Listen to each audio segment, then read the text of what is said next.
The Battle of Kurukshetra is one of the greatest stories ever told. It comes from the ancient Indian epic, the Mahabharata. This war was fought between two groups of cousins, the Kauravas and the Pandavas. It was a war for justice, for truth, and for the kingdom of Hastinapura.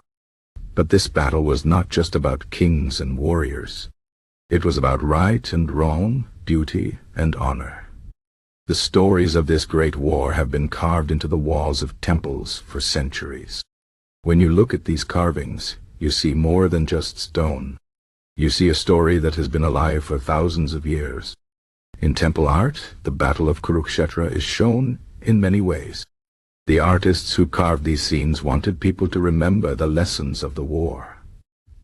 They wanted to show the bravery of the warriors, the wisdom of Krishna, and the tragedy of so much death. One of the most famous carvings shows Arjuna, the great Pandava warrior, standing in his chariot. His charioteer is Lord Krishna, who is also an incarnation of the god Vishnu. In this moment, Arjuna does not want to fight. He sees his family on the other side, his cousins, his teachers, his elders. He feels deep sorrow. He asks Krishna what he should do. This moment is called the Bhagavad Gita, the Song of God. Krishna tells Arjuna that it is his duty to fight. He explains that the soul never dies, only the body. He says that a warrior must do his duty without fear or desire. This teaching is carved into temple walls so that everyone who sees it will remember. The carvings show Krishna with his hand raised, speaking to Arjuna. The horses of the chariot stand still, as if time has stopped. The artists made this moment so powerful that even today, when you look at it, you can almost hear Krishna's words. Another important scene in temple art is the Fall of Bhishma. Bhishma was the oldest warrior in the war. He was a man of great honor, but he had sworn to fight for the Kauravas, even though he knew they were wrong. Bhishma was so strong that no one could defeat him. But the Pandavas found a way. They placed Shikandi, a warrior who was born a woman, in front of Arjuna. Bhishma had vowed never to fight a woman, so he laid down his weapons. Arjuna then shot arrows at Bhishma, covering his body until he fell. In the carvings you see Bhishma on a bed of arrows, still alive, waiting for the right time to die. His sacrifice is shown with great respect in temple art. The war had many heroes. One of them was Abhimanyu, Arjuna's son. He was very young but very brave. The Kauravas tricked him into entering a battle formation called the Chakravyuha. He knew how to enter but did not know how to escape. Alone, he fought many great warriors. The carvings show him surrounded by enemies, still fighting with courage. His death was one of the saddest moments in the war.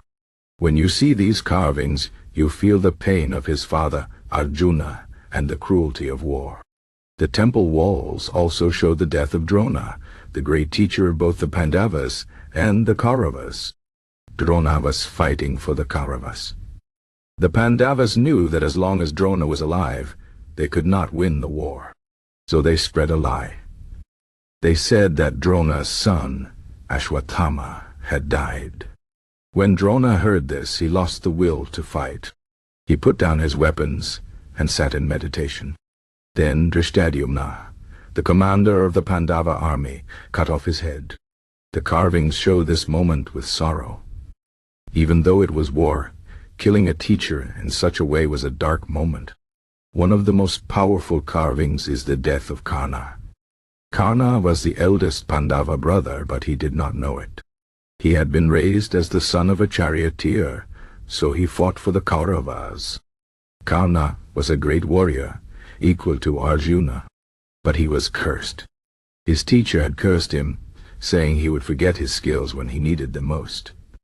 During the battle, his chariot wheel got stuck in the mud. As he tried to free it, Arjuna attacked him. The carvings show Karna on the ground, helpless, as Arjuna shoots the final arrow. Karna's death was a turning point in the war. The war lasted 18 days. Every day had great battles, great courage, and great loss. In the end, the Pandavas won, but their victory was not happy. They had lost so many loved ones. The Kauravas were all dead. The kingdom was in ruins. The temple carvings show the Pandavas standing at the end, their heads bowed, full of grief. Even though they had won, they felt no joy. The temple art of the Battle of Kurukshetra is not just about war. It is about life. It shows us that war brings pain, no matter who wins. It shows us the importance of duty, of truth, of honor. The artists carved these stories so that we would never forget. When you stand before these carvings, you are not just looking at stone. You are hearing the voices of the past, telling you to choose wisely, to act with courage, and to remember that every action has a consequence. The Mahabharata is not just an old story. It is a mirror. It shows us ourselves, our strengths, our weaknesses, our mistakes. The temple carvings keep this story alive. They remind us that the Battle of Kurukshetra is not just history. It is a lesson for all time.